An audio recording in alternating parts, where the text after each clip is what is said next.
ദൈവനാമത്തിന് മഹത്വം ഉണ്ടായിരിക്കട്ടെ. ഒരു വീഡിയോ കണ്ടിട്ട് നമുക്ക് മടങ്ങി വരാം. നമ്മളോട് ആവശ്യപ്പെട്ടത് യേശുവിനെ കർത്താവായി സ്വീകരിക്കാൻ ആവശ്യപ്പെട്ടിട്ടുണ്ട്.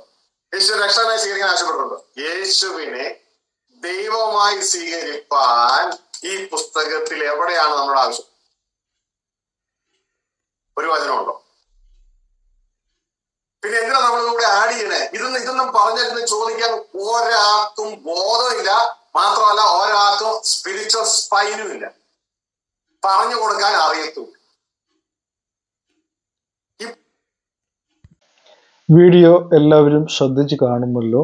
ആ വീഡിയോയില് പാസ്റ്റർ ഷാജി ജോസഫ് അല്ലെ, ഇപ്പോഴെല്ലാവരുടെയും ഒരു ആത്മീയ ഗോളത്തിൽ ഏറ്റവും ഉയർന്ന തലത്തിൽ നിൽക്കുന്ന ഒരു പാസ്റ്ററാണ് അദ്ദേഹം ഇപ്പോൾ എന്താണ് ചെയ്തുകൊണ്ടിരിക്കുന്നുള്ള സത്യം നമുക്ക് എല്ലാവർക്കും മനസ്സിലായി.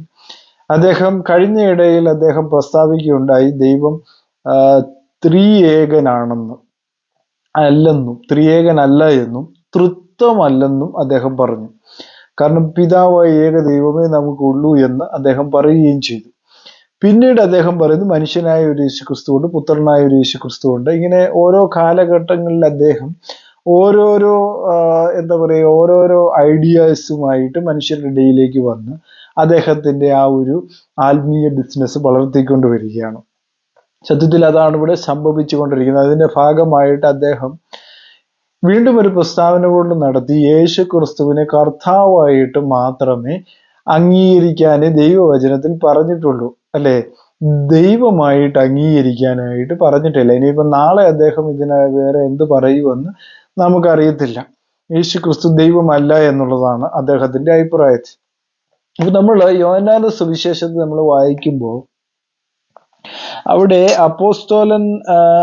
അപ്പോസ്തലനായ തോമസ് യേശു ക്രിസ്തുവിനെ തന്റെ കുരിശാരോഹണ ശേഷം തന്നെ ഉയർത്തെഴുന്നേറ്റ് വരുമ്പോൾ ആ ആണിപ്പാടുകളിൽ കൈയിടാതെ വിശ്വസിക്കുകയില്ല എന്ന് പറഞ്ഞ അപ്പോസ്തോലൻ ആയ തോമസ് അപ്പോസ്തോലൻ പറയുന്ന കാര്യം യോഹന്നാനിൽ വളരെയധികം നമ്മൾ കാണുമ്പോൾ നമുക്ക് കാണാൻ കഴിഞ്ഞിട്ടുണ്ട്, അല്ലേ? ആ ഒരു ഭാഗത്ത്,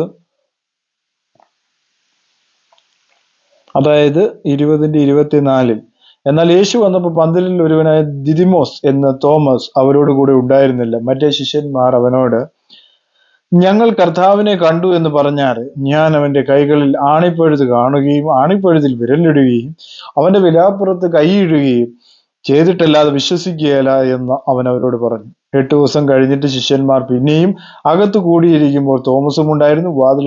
അടച്ചിരിക്കുക. യേശു വന്ന് നടുവിൽ നിന്നുകൊണ്ട് നിങ്ങൾക്ക് സമാധാനം എന്ന് പറഞ്ഞു. പിന്നെ തോമസിനോട്, നിന്റെ വിരൽ ഇങ്ങോട്ട് നീട്ടി എന്റെ കൈകളെ കാണുക, നിന്റെ കൈ നീട്ടി എന്റെ വിലാപ്പുറത്ത് ഇടുക, അവിശ്വാസിയാകാതെ വിശ്വാസിയായിരിക്കുക എന്ന് പറഞ്ഞു. തോമസ് അവനോട്, എന്റെ കർത്താവ് എന്റെ ദൈവമായുള്ളവേ എന്ന് പറഞ്ഞു. അപ്പം ബൈബിളിൽ അദ്ദേഹം പറയുന്ന അനുസരിച്ച് യേശുവിനെ ദൈവമെന്ന് ആരും പ്രസ്താവിച്ചില്ല, കർത്താവായിട്ട് സ്വീകരിക്കാൻ മാത്രമേ പറഞ്ഞിട്ടുള്ളൂ.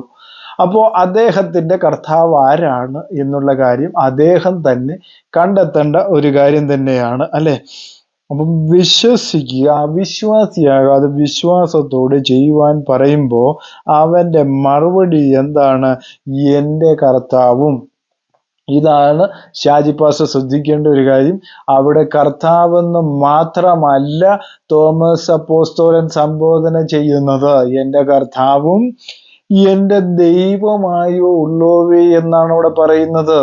അത് വീണ്ടും ചേർത്തതാണെന്ന് നിങ്ങൾ റസൽ മതക്കാരുടെ ബൈബിളിൽ നിന്ന് പഠിച്ചതായിരിക്കും. അത് ഇവിടെ ഭാഗമല്ല. അപ്പോസ്തലന്മാർ പറഞ്ഞത് യേശു ക്രിസ്തു ദൈവമെന്ന് തന്നെയാണ്. ഇനി 1 യോഹന്നാൻ 5:20 നമ്മൾ വായിക്കുന്നുണ്ട് യേശു ക്രിസ്തുവിനെ കുറിച്ച് യോഹന്നാൻ എഴുതിയിരിക്കുന്ന കാര്യം. 5:20, ദൈവപുത്രൻ വന്നുവെന്നും സത്യദൈവത്തെ അറിയുവാൻ നമുക്ക് വിവേകം തന്നുവെന്നും നാം അറിയുന്നു. നാം സത്യദൈവത്തിൽ അവന്റെ പുത്രനായ യേശുക്രിസ്തുവിൽ തന്നെ ആകുന്നു. അവൻ സത്യദൈവവും ശ്രദ്ധിക്കണം, അവിടെ എന്താ എഴുതിയിരിക്കുന്നത്? അവൻ സത്യദൈവമാണ്, അതുപോലെ തന്നെ അവൻ എന്താണ്? നിത്യജീവനുമാണ്. അതായത് കർത്താവായിട്ട് മാത്രമല്ല അനുസരിക്കാൻ പറഞ്ഞത് ഷാജി ജോസഫ് പാസ്റ്ററെ. ഒന്നുകൂടി ബൈബിൾ ഒന്ന് വായിക്കണം. ഇനി നമ്മുടെ യോഹന്നാൻ 1:1 വായിക്കാം. അല്ലെ, 1:1 വായിക്കുന്നത് ഇങ്ങനെയാണ്: ആദിയിൽ വചനമുണ്ടായിരുന്നു, വചനം ദൈവത്തോടു കൂടിയായിരുന്നു, വചനം ദൈവമായിരുന്നു, വചനം രണ്ടാമത്തെ ദൈവവുമല്ല, ഒരേ ഒരു ദൈവമേ ഉള്ളൂ, പിതാവായ ഏക ദൈവമേ നമുക്കുള്ളൂ എന്ന് അപ്പോസ്തലനായ പൗലോസ് പറയുമ്പോൾ തന്നെ യേശുക്രിസ്തു ആരാണ്? ദൈവത്തിന്റെ ജഡത്തിലുള്ള വെളിപ്പാടാണെന്ന് 1 തിമോത്തിയോസ് 3:16 വളരെ വ്യക്തമായിട്ട് പറയുന്നുണ്ട്. ഷാജി പാസ്റ്ററെ, ഇതൊക്കെ വായിക്കണം. ആത്മീയമായ ബിസിനസ് മാത്രം പോരാ, ജനങ്ങൾ ഇരുട്ടിക്കിടക്കുകയാണ് എന്ന് പറഞ്ഞ് പഠിപ്പിച്ചിട്ട് കാര്യമില്ല. വല്ലപ്പോഴും ദൈവവചനത്തിലെ സത്യങ്ങളിലൂടെ പറയണം. അല്ലാതെ അവർ ഇരുട്ടിൽ കിടക്കുകയാണ് എന്ന് മാത്രം പഠിപ്പിച്ചാൽ പോരാ. കാരണം എന്താണ്? ദൈവത്തിന്റെ ജഡത്തിലുള്ള വെളിപ്പാടായ യേശു ക്രിസ്തുവിനെ ദൈവമാണെന്ന് അംഗീകരിക്കുവാൻ കൂടി കഴിയണം. അല്ലാതെ രണ്ടാമത്തെ ദൈവമല്ല, രണ്ടാമത്തെ വ്യക്തി എന്നുള്ള രീതിയിലല്ല, പിതാവായ ഏക ദൈവം എന്ന അർത്ഥത്തിൽ തന്നെ അവനെ കാണണമെന്ന് ഈ തരുണത്തിൽ ഓർപ്പിച്ചുകൊണ്ട് ഈ വീഡിയോകൾ നിങ്ങൾക്ക് അനുഗ്രഹപ്രദമായെങ്കിൽ ലൈക്ക് ചെയ്യുക, സബ്സ്ക്രൈബ് ചെയ്യുക. God bless you.